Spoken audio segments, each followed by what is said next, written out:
Syllabus discuss करने जा रहे हैं। झारखंड एकेडमिक काउंसिल का जो 2022 में एग्जामिनेशन होने वाला है कॉमर्स का, उसका सिलेबस हम लोग आज डिस्कस करेंगे। और सिलेबस में हम लोग आज डिस्कस करने वाले अकाउंटेंसी का सिलेबस, जो सबसे मेन पेपर होता है, जो कंपलसरी पेपर होता है कॉमर्स के स्टूडेंट के लिए। जैक में या सीबीएसई या कोई भी बोर्ड हो, उसमें सबसे कंपलसरी पेपर है। अगर आपने कॉमर्स ले रखा है तो अकाउंटेंसी सब्जेक्ट आपको पढ़ना ही पड़ेगा। अब हम लोग डिस्कस करते हैं कि अकाउंटेंसी सब्जेक्ट में क्या क्वेश्चन पूछा जाएगा, किससे कितने मार्क्स का क्वेश्चन आएगा, कौन सा क्वेश्चन, कौन सा जो है टॉपिक सबसे टफ होता है, कौन सा इजी है, कैसे उसका प्रिपरेशन करना चाहिए, क्या तरीका होगा प्रिपरेशन करने का, किसके ऊपर हमारा ज़्यादा फोकस होगा, किस टॉपिक के ऊपर हमारा फोकस सबसे ज़्यादा होना चाहिए क्योंकि वो टफ टॉपिक है, कहाँ से सबसे ज़्यादा मार्क्स का आता है, प्रेजेंटेशन क्या है, राइटिंग स्किल क्या है, ये सब के बारे में हम लोग डिस्कस करेंगे कि कैसे हम अकाउंटेंसी के एग्जामिनेशन को में ज़्यादा से ज़्यादा मार्क्स ला सके, ज़्यादा से ज़्यादा मार्क्स ऑब्टेन कर सके, ये हम लोग सीखेंगे इसमें। तो सबसे पहले हम लोग स्टार्ट करते हैं। ये क्लास 12 कॉमर्स का जैक बोर्ड का सिलेबस है। झारखंड एकेडमिक काउंसिल जो बोर्ड है उसका सिलेबस है, जो 2022 में एग्ज़ाम होने वाले, जो बच्चे अभी 11 पास करके 12th में गए हैं, उनके लिए ये सिलेबस बहुत ज़रूरी है जानना कि किस टॉपिक से कितने मार्क्स का क्वेश्चन आना चाहिए। तो टोटल जो अकाउंटेंसी का पेपर है वो 100 मार्क्स का है। टोटल पेपर 100 मार्क्स का, 100 मार्क्स को 2 पार्ट में बांटा गया। उसमें से 80 मार्क्स का एग्जामिनेशन होता है, जो आपको एग्ज़ाम देना पड़ेगा एग्जामिनेशन सेंटर में जाके, और 20 मार्क्स का प्रोजेक्ट वर्क होता है। प्रोजेक्ट वर्क का मतलब है ये आपके कॉलेज में एक प्रोजेक्ट मिलेगा, उस प्रोजेक्ट को कंप्लीट करके आपको देना होगा, उसमें 20 मार्क्स है। इस प्रोजेक्ट वर्क में बहुत सारा वाइवा होता है, प्रोजेक्ट वर्क होता है, अटेंडेंस के ऊपर फोकस होता है। तो ये 20 मार्क्स कॉलेज के जिम्मे है, जहां आपको प्रोजेक्ट बना के सब एग्ज़ाम के 1-2 महीने पहले आपको सबमिट करना पड़ेगा। 20 नंबर का प्रोजेक्ट वर्क होता है, वो कॉलेज आपको 20 में से जितना देना चाहे वो आपकी एबिलिटी के अनुसार वो देता है। हम लोगों के हाथ में है 80 मार्क्स, जो आपको पढ़ना है और इसमें आपको एग्ज़ाम लिखना है। 80 मार्क्स को भी 2 पार्ट में बांटा गया, यानी 80 मार्क्स का अकाउंट्स जो है वो 2 पार्ट में बटा हुआ है। Accounts part A and part B. Part A का जो अकाउंट्स है उसमें 60 मार्क्स का क्वेश्चन आता है, 60 नंबर का क्वेश्चन आएगा, और जो पार्ट बी होगा उससे 20 नंबर का क्वेश्चन आता है। तो हम लोग अभी पार्ट ए को डिस्कस करेंगे। अब 60 नंबर किस किस टुकड़े में बटा हुआ है, कैसे कैसे डिवाइड किया हुआ वो देखिए।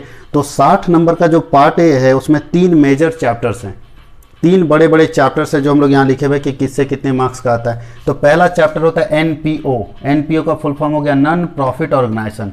ऐसा ऑर्गेनाइजेशन जो प्रॉफिट के लिए काम नहीं करता है, उसके लिए हम लोग एनपीओ पढ़ेंगे, एनपीओ अकाउंटिंग देखेंगे। जैसे मंदिर का अकाउंटिंग, मस्जिद का अकाउंटिंग, गिरजाघर का अकाउंटिंग, गवर्नमेंट हॉस्पिटल का अकाउंटिंग, गवर्नमेंट स्कूल का अकाउंटिंग। जो प्रॉफिट ऑर्गेनाइजेशन नहीं है वो नॉन प्रॉफिट ऑर्गेनाइजेशन, एनपीओ हम लोग बोलते हैं कि नॉट फॉर प्रॉफिट ऑर्गेनाइजेशन, जो प्रॉफिट कमाने के लिए काम नहीं करता, उसका अकाउंटिंग कैसे करेंगे।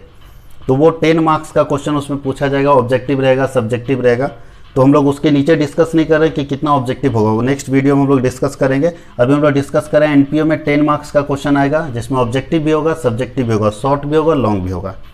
पार्टनरशिप अकाउंटिंग में हम लोग पढ़ेंगे पार्टनरशिप क्या होता है। जब 2 या 2 से अधिक लोग मिलकर किसी बिजनेस को करते हैं और उसके प्रॉफिट को आपस में शेयरिंग करते हैं, बांटते हैं, तो ऐसे बिजनेस को पार्टनरशिप बिजनेस बोलते हैं। इसके लिए एक एक्ट बना हुआ है, इंडियन पार्टनरशिप एक्ट 1932। वो पूरा अकाउंटिंग आपको पढ़ना है 1932 का। इंडियन पार्टनरशिप एक्ट 1932 का जो अकाउंटिंग है वो पूरा अकाउंटिंग पढ़ना है। 25 मार्क्स का क्वेश्चन आता है। अब इसके अंदर 6 चैप्टर्स आपको मिलेंगे। अलग अलग बुक में अलग अलग चैप्टर्स होता है, किसी बुक में 7 होता है, किसी में 5 होता है, but major 6 chapters accounting partnership accounting में मिलेगा। सबसे पहला चैप्टर होगा पार्टनरशिप अकाउंटिंग क्रिएट कैसे करते हैं, इसको बोलते हैं फंडामेंटल ऑफ अकाउंटिंग। फिर हम लोग सेकेंड चैप्टर में पढ़ते हैं reconstitution of partnership firm. Reconstitution of partnership firm में बहुत सारे अकाउंटिंग हमारे पास आएंगे। फर्स्ट रिकॉन्स्टिट्यूशन मतलब है पार्टनरशिप फर्म को दोबारा बनाना। इसके बहुत सारे रीजन्स हो सकते हैं। पहला, जब 2 पार्टनर अपना रेशियो चेंज नहीं करता, जो पार्टनर अपना रेशियो चेंज कर लेता है, तो वैसे में अकाउंटिंग ट्रीटमेंट क्या होगा, अकाउंटिंग के ऊपर क्या इंपैक्ट पड़ेगा, वो चैप्टर पढ़ना है। Admission of a new partner पढ़ना है, रिटायरमेंट ऑफ अ पार्टनर पढ़ना है, डेथ ऑफ अ पार्टनर पढ़ना है, डिसोल्यूशन ऑफ पार्टनर पढ़ना है। ये सब हम लोगों को पार्टनरशिप के अंदर 25 मार्क्स के अंदर बहुत सारे चैप्टर्स हैं जो आपको पढ़ने हैं। सेकेंड है, उसके बाद हम लोग देखते हैं कंपनी अकाउंटिंग के अंदर 25 मार्क्स है। इसमें 3 मेजर चैप्टर्स हैं। Company accounting 25 marks, 3 chapter, only 3 chapters. इसमें 6 पढ़ेंगे तो 25 क्लियर होगा, यहाँ 3 पढ़ेंगे तो 25 क्लियर होगा। पहला चैप्टर का नाम है इशू ऑफ शेयर, दूसरा चैप्टर का नाम है इशू ऑफ डिवेंचर, और तीसरा जो चैप्टर है वो रिडम्पशन ऑफ डिवेंचर। ये 3 चैप्टर अगर आप अच्छे से कर गए तो कंपनी अकाउंटिंग का 25 मार्क्स क्लियर है। लेकिन सबसे ज़्यादा अगर किसी को प्रॉब्लम होता है तो कंपनी अकाउंटिंग में। उसके अलावा है पार्ट बी 20 मार्क्स का, जिसमें हम लोग को पढ़ना है अकाउंटिंग रेशियो 6 मार्क्स का कुछ चैप्टर है, कैश फ्लो स्टेटमेंट 8 मार्क्स का चैप्टर एक है, और अदर्स बहुत सारे छोटे छोटे चैप्टर से टोटल मिला के 6 मार्क्स, जिसमें ऑब्जेक्टिव सब्जेक्टिव दोनों आते हैं।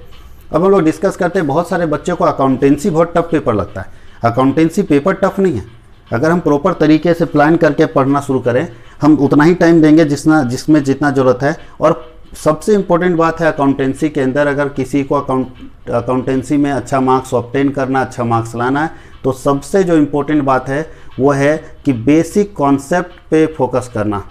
आप खुद सोचिए कि अगर ABCD नहीं आता और एप्पल लिखने चले तो प्रॉब्लम होगा।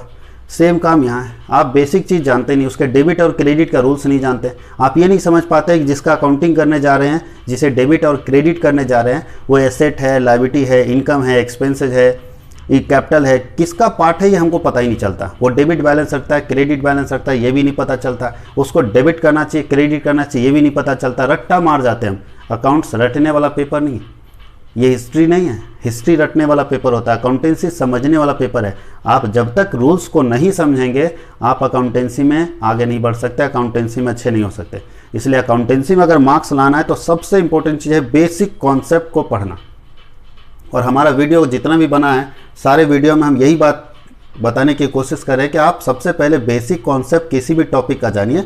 जब आप जानिएगा कि क्यों डेबिट हो रहा है, क्यों क्रेडिट हो रहा है, अगर आप ये जान रहे हैं तो बहुत आसान पड़ेगा। और बेसिक कॉन्सेप्ट जानने के बाद 2 चीज़ और है जिसके ऊपर हमको फोकस करना है, वो है प्रेजेंटेशन। आप अपने अकाउंटिंग को कैसे प्रेजेंट करते हैं। एक अकाउंटिंग प्रोसेस होता है जो आप लोग देखते हैं, या अकाउंटिंग होता है जो हम लोग बुक में देखते हैं, जैसे बनाए सेम प्रेजेंट कर लेते हैं, बट हमारा वर्किंग्स कितना क्लियर होना चाहिए अकाउंटिंग में, सबसे इंपॉर्टेंट है। अकाउंटिंग अगर आप कर भी रहे हैं तो नीचे अगर वर्किंग्स आपके पास आ गया तो उस वर्किंग को कितने प्रॉपर तरीके से दिखाना चाहिए, कहाँ वर्किंग को दिखाना चाहिए, और कैसे ज़्यादा से ज़्यादा मार्क्स लाएंगे, ये हम लोग इसमें देखने वाले हैं।